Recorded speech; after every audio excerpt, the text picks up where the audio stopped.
해킹은 단순히 정보를 도둑질하는 것만을 의미하지는 않습니다.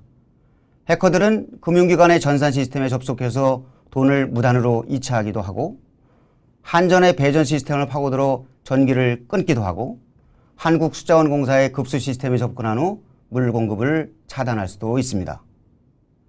얼마 전 모 방송에서는 해킹에 대해 인류가 직면한 위협 중 최대 위협으로 알려진 지구온난화, 신종 바이러스보다도 더 큰 재앙이라고 경고한 바 있습니다. 과연 지금 IT 최강국 대한민국에서는 해킹과 관련하여 어떤 일들이 벌어지고 있을까요? 농협 전산장애가 일주일째입니다. 농협은 이번 일을 사이버 테러로 규정했습니다. 현대캐피탈의 해킹으로 유출된 고객 정보가 175만 명이고 이 가운데 67만 명은 현재도 거래하고 있습니다. 네이트와 싸이월드 해킹 사고의 피해자들이 SK커뮤니케이션즈를 상대로 집단 소송에 돌입했습니다. 세계를 뒤흔든 해킹의 공포. IT 강국 대한민국도 안전지대는 아니다. 이렇게 우리가 흔히 접할 수 있는 개인정보 유출은 해킹 피해 중 빙산의 일각에 불과합니다.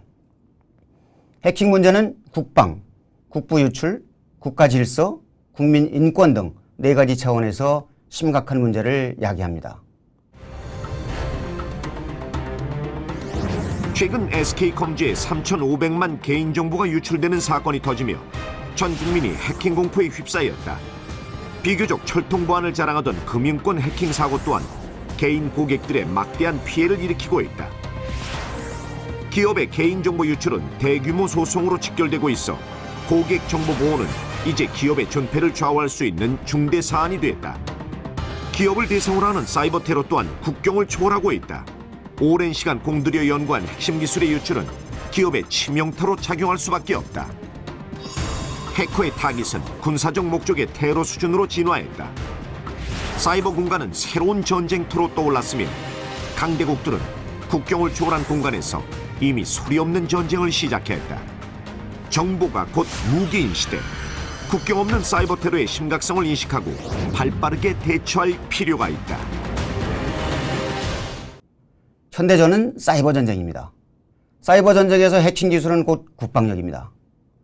여러분, 91년도 걸프전을 기억하시지요? 걸프전에서 이라크는 참패했습니다. 이라크가 강력한 지대공 미사일, 스쿼드 미사일을 쏘지도 못하고 무기력해 당한 이유가 무엇이었을까요? 스텔스기가 정말로 레이더에 탐지되지 않았을까요? 그렇지 않습니다. 이미 미국 프랑스 연합군의 해커 부대가 이라크의 방공망을 무력화시켰고 전산망이 다운된 상태에서 전쟁 수행 자체가 불가능했기 때문이었습니다. 최근에도 그렇지만 수년째 북한이 로켓을 발사하면서 핵무기로 대한민국과 미국 등의 우방에게 위협을 가하고 있습니다. 여러분께서 아실지 모르시지만 북한의 김정은이 핵무기만큼이나 강력한 무기로 믿고 있는 것은 북한의 해커 부대입니다. 기회가 날 때마다 북한의 김정은은 공화국의 양대 자존심은 핵무기와 해커 부대라고 떠들고 있습니다. 미국의 오바마 역시 북한 해커 부대의 위력을 잘 알고 있습니다. 그래서 작년에 오바마는 공식 석상에서 2번씩이나 미국을 해킹하는 적들에게는 핵무기를 쓰겠다고 경고한 적이 있습니다. 동영상에서 보셨던 것처럼 통계에 따르면 지난 10년간 해킹으로 유출된 국보가 430조 원이라고 합니다. 우리나라 한 해 예산에 해당되는 금액을 10년 동안 도둑질 당한 셈이지요. 이를 반증하듯 국내 최대 기업인 모 전자회사의 기술을 빼내려는 해커들의 접속은 무려 매일 13,000여 건에 이른다고 합니다. 여러분들 잘 아시겠지만 LCD, 반도체, 조선 등의 산업은 대한민국의 간판 산업 아니겠습니까? 제가 중국에 가서 깜짝 놀란 일이 있었습니다. LCD 생산 공장을 가보면서 국내 업체와 너무도 똑같은 라인과 설비가 돌아가고 있었습니다. 또 금년 1월 초 시작된 세계 최고의 가전전시회인 CES 쇼를 참관한 전문가들 사이에서는 한국과 중국의 기술 격차가 1년도 나지 않는다는 평가들이 나오고 있습니다. 이렇게 우리나라와 중국의 기술 격차가 생각보다 훨씬 빠른 속도로 줄어드는 이유가 무엇일까요? 중국은 국가 차원에서 또 민간 차원에서 대대적인 해킹을 해서 경쟁국가의 산업기밀을 훔쳐가고 있다는 설이 결코 예사롭게 들리지 않습니다. 현재 우리나라의 전기, 수자원, 도로, 항만, 금융기관 등 대부분의 사회 인프라망들이 인터넷으로 제어되고 있습니다. 최근 들어서는 간단한 작업의 경우 모바일로도 관리가 이루어지고 있습니다. 여러분 얼마 전 유령이라는 드라마에서 해커에 의해서 전기가 끊기는 상황을 보신 기억이 나시죠? 사회에 적응하지 못하는 해커나 북한의 해커 부대가 댐 수문을 열어 한강을 범람시키는 장면은 상상만 해도 끔찍하지 않겠습니까? 이와 같이 사회 간접 자본들이 적성국의 해커들에 의해서 교란될 경우 단 몇 시간만 해도 국가 질서는 붕괴될 수 있습니다. 각국 정부나 해당 기관들은 안전하다고 발표하지만 실제 최고 전문가들의 실사 결과는 그렇지 않다고들 합니다. 이렇게 너무너무 심각한 문제인 해킹 문제, 그럼 과연 어떻게 대처해야 할까요? 솔루션 첫 번째, 정책 마련. 해킹 피해는 단순한 정보 유출에 그치지 않고 사회 시스템을 마비시켜 국가적 재난으로 이어질 수 있다. 소 잃고 외양간 고치는 식의 대처가 아닌 보다 근본적인 대책이 필요하다. 미국의 경우 대통령 직속기관 NSA를 통해 해킹 방어는 물론 적대국의 정보 수집에 힘쓰고 있다. 우리 역시 국가안보실에 해킹 전담부서를 신설할 필요가 있다. 정부 주도의 강력한 해킹 컨트롤 타워를 형성해 관련 정보들을 통합 관리하고 이를 통해 장기적이고 체계적인 정책을 수립해야 한다. 또한 해킹으로 인한 막대한 손실을 대비하기 위해 해킹 배상보험 가입을 의무화할 필요가 있다. 이는 해킹 사건으로 인해 사회 시스템 전체가 붕괴되는 것을 막을 수 있다. 앞서 말씀드렸듯이 해킹 피해는 단순히 정보 유출의 문제가 아닙니다. 그렇기 때문에 해킹 문제를 개별 부처의 지역적인 문제로 다뤄서는 결코 안 된다고 생각합니다. 부처를 초월한 국가적인 문제이기 때문에 종합적인 시각에서 이해하고 대응해야 한다고 생각합니다. 해킹 문제만을 전담하는 행정력 있는 새로운 기관이 만들어져야 하고 강력한 권한이 주어져야 합니다. 미국의 경우에는 대통령이 직접 통제하는 국가안전국 NSA를 만들어 CIA나 FBI보다도 더 활발하게 정보를 수집하고 있고 적성국으로부터의 해킹을 방어하고 있습니다. 국가안보실의 사이버 보안을 총괄하는 강력한 해킹 컨트롤 타워에 해당하는 부서를 만들어야 합니다. 그 부서에서 여러 부처에 분산되어 있는 정보와 기능을 통합하고 종합적인 시각에서 장기적이고 체계적인 정책을 수립하고 빠르고 정확하게 의사결정을 할 수 있는 구조를 구축해야 한다고 생각합니다. 여러분, 해킹 피해로 인해 수조 원대 집단소송을 당할 위기에 처한 기업들이 줄을 잇고 있습니다. 멀쩡한 기업, 금융기관이 일시에 문을 닫을 수 있는 재난이 해킹입니다. 그리고 그 피해는 그 기업뿐만이 아니라 고스란히 사용자들에게 전가됩니다. 그런데도 해킹이라는 대재난에 비해서 변변한 보험이 없습니다. 지금 국내에 나와 있는 해킹 배상보험은 코끼리 비스킷 같은 상품입니다. 암이 창궐하고 있는데 감기에 대해서만 보험 상품이 있는 격이지요. 닭이 먼저냐 달걀이 먼저냐라는 논란이 있겠지만 실효성 있는 해킹 보험 상품을 개발해야 하고 금융기관, 포탈 등 일정 규모 이상의 인터넷 사업자들에 대해 해킹 배상보험을 의무화하여야 합니다. 해킹으로 피해를 본 기업뿐만 아니라 사용자들까지 보호하는 사회 안전망이 바로 해킹 보험입니다. 여러분, 국내 해킹 보안 업계에서 가장 큰 회사 규모가 겨우 매출액 1,000억을 간신히 넘고 있습니다. 세계에서 가장 큰 보안 기업인 시만텍은 연간 7조 원의 매출을 올리고 정말로 비교가 안 되는 수준이죠. 이런 양적인 문제보다 더 중요한 것은 기술 또한 세계적인 수준에 비해 현저히 떨어진다는 것입니다. 누구도 신기술을 개발하기 위해 올인해서 도전하지 않습니다. 보안의 중요성을 간과하니 시장이 생기지 않고 시장이 없으니 돈이 안 되고 당연히 우수한 인재들이 기피하고 우수한 인재들이 없으니 열악한 서비스와 기술로 돈을 벌지 못하고 이런 악순환이 반복되고 있는 것이 대한민국 보안산업의 현주소입니다. 이를 극복하기 위해서는 정부가 나서서 대대적인 기술 개발에 착수해야 합니다. 어차피 보안 기술은 공익을 위한 필수 기술 아니겠습니까? 공익적 목표를 위한 기술 개발에 착수하고 시장 창출을 위해 정부가 먼저 나서야 합니다. 국가적인 차원에서 적극적인 기술 투자와 시장 조성으로 황폐화된 보안 생태계를 복원해 놔야 한다고 생각합니다. 솔루션 두 번째, 재원 확보.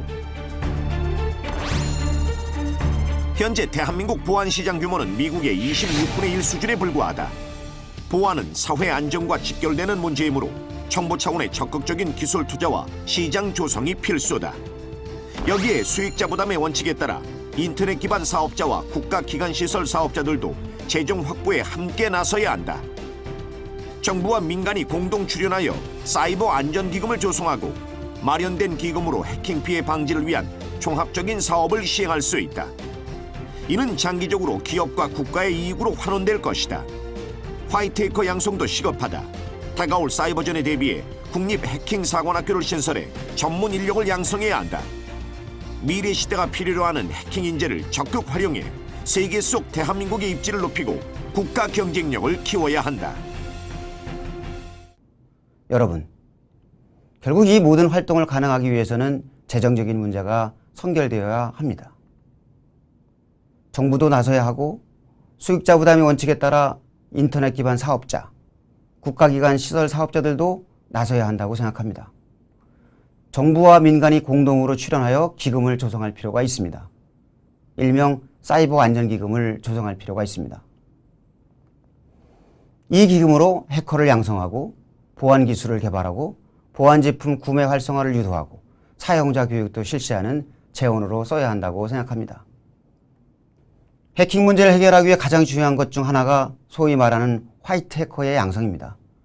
저는 화이트 해커보다는 해킹 전사, 해킹 크루세이드라고 표현하고 싶습니다. 여러분들 잘 아시는 것처럼 중국은 한 해 100만 명씩 해커가 생겨나고 있습니다. 북한은 매해 최정예 요원들이 수백 명씩 양성되고 있고요.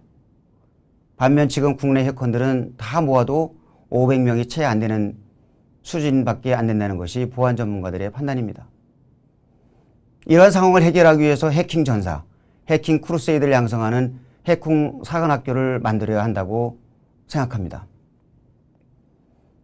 최근 들어 개별 대학에서 해킹 관련 학과가 생겨나 한 해 20-30명의 졸업생을 배출하고 있습니다. 이 정도의 규모와 교육 방식으로는 어림도 없습니다. 절대 이 상태로 국가 간 해킹 전쟁을 이겨낼 수가 없습니다. 육사, 공사, 회사처럼 한 해 1000명 이상의 해킹 전사를 양성하는 국립 해킹 사관학교를 반드시 신설해야 한다고 생각합니다. 국립 해킹 사관학교를 나온 해킹 전사들이 대한민국을 수호하고 국가 경쟁력을 건현하는 핵심 요원이 되어야 한다고 생각합니다. 솔루션 세 번째, 공익 실현. 인터넷망이 작동하지 않는 심각한 해킹 재난이 일어날 경우 대한민국의 사회 시스템은 100% 마비된다. 세계 최고의 인터넷 기반을 갖춘 만큼 모든 시스템이 인터넷에 연결되어 있기 때문이다.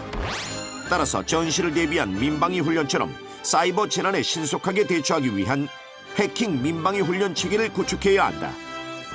또한 상시적인 사용자 교육과 집중적인 공익 캠페인을 실시하는 것은 물론 주기적인 해킹 페스티벌을 개최할 필요가 있다. 이를 통해 음지에서 활동하는 해커를 양지로 이끌어내고 해킹 방어에 초점을 둔 건전한 해커 문화를 형성할 수 있다. 지금 국내에는 해킹 비상대응 체계가 전혀 안 돼 있습니다. 해킹으로 인한 비상사태에 대응하는 종합대응 방안을 마련하는 것을 서둘러야 합니다. 인터넷 망이 작동하지 않는 심각한 해킹 재난이 일어나면 미국은 70%, 중국은 30% 사회가 마비된다고 합니다. 대한민국은요, 100% 마비가 됩니다. 모든 시스템이 인터넷에 연결되어 있기 때문이지요. 인터넷 마비로 인한 국가 비상 상황, 예를 들어 단전, 통신 두절, 금융거래 마비, 물공급 중단, 이런 것들에 대해 다각적이고 복합적인 시스템 마비 상황을 상정하여 평상시에 도상훈련을 해야 된다고 생각합니다. 여러분, 최근 정전사태에 대비하여 정전대비 훈련을 실시한 것처럼 해킹 비상대응체계, 이른바 해킹 민방위 훈련체계를 조속히 구축하고 정기적인 도상훈련을 실시해야 한다고 생각합니다. 여러분, 국내에서는 정부나 개별 기업이나 해킹 문제를 터부시하는 경향이 많습니다. 숨기려 하고 정문 대응하려 하지 않고 있습니다. 문제가 생겨도 쉬쉬하고 해커라 하면 범죄자 취급하기 일쑤입니다. 이런 태도를 바꿔야 합니다. 예를 들어 연례 행사로 해킹 페스티벌을 개최하는 것을 생각해 볼 수 있습니다. 대대적인 해킹 대회를 통해 지하에 묻혀 있는 해커를 발굴하고 집중적인 공익 캠페인을 실시하는 기간을 두어 기업이나 정부의 자각을 강화해야 합니다. 미국이나 선진국에서는 개별 기업을 해킹하여 기술적 허점을 알려준 해커에게 포상금을 지급하고 나아가 최고이직 임원으로 스카우트도 한다고 합니다. 어차피 해킹 사고가 없어질 수 없다면 해커들을 육성하고 해킹 현상을 양성화하는 노력을 해야 하지 않을까요? 여러분, 오늘 해킹 문제에 대한 이해가 좀 깊어지셨는지 모르겠습니다. 안전불감증 대한민국이라는 오명이 많습니다. 그중 우리에게 알려지지 않은 가장 치명적인 위험이 해킹 위험, 사이버 보안이라는 것을 오늘 강의를 통해 이해되셨기를 기대합니다. 현재 국내에는 해킹과 관련된 실상을 현장감 있게 인지하는 전문가가 크게 부족합니다. 또는 이 문제에 대한 기술적 대책이나 사회적 해결책을 제안하는 전문가도 거의 없습니다.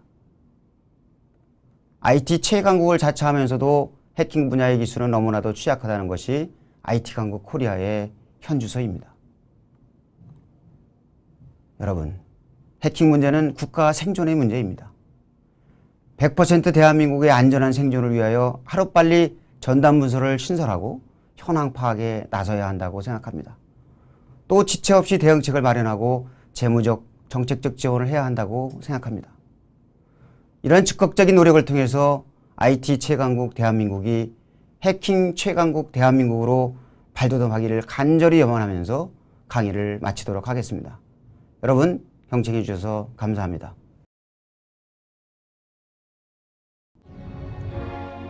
소리 없는 전쟁은 이미 시작됐다. 보안 능력이 곧 국가 경쟁력인 미래 사회. 세계 각국은 닥쳐올 사이버전에 만반을 기하고 있다. 세계 열강들과 어깨를 나란히 할 대한민국의 미래를 위해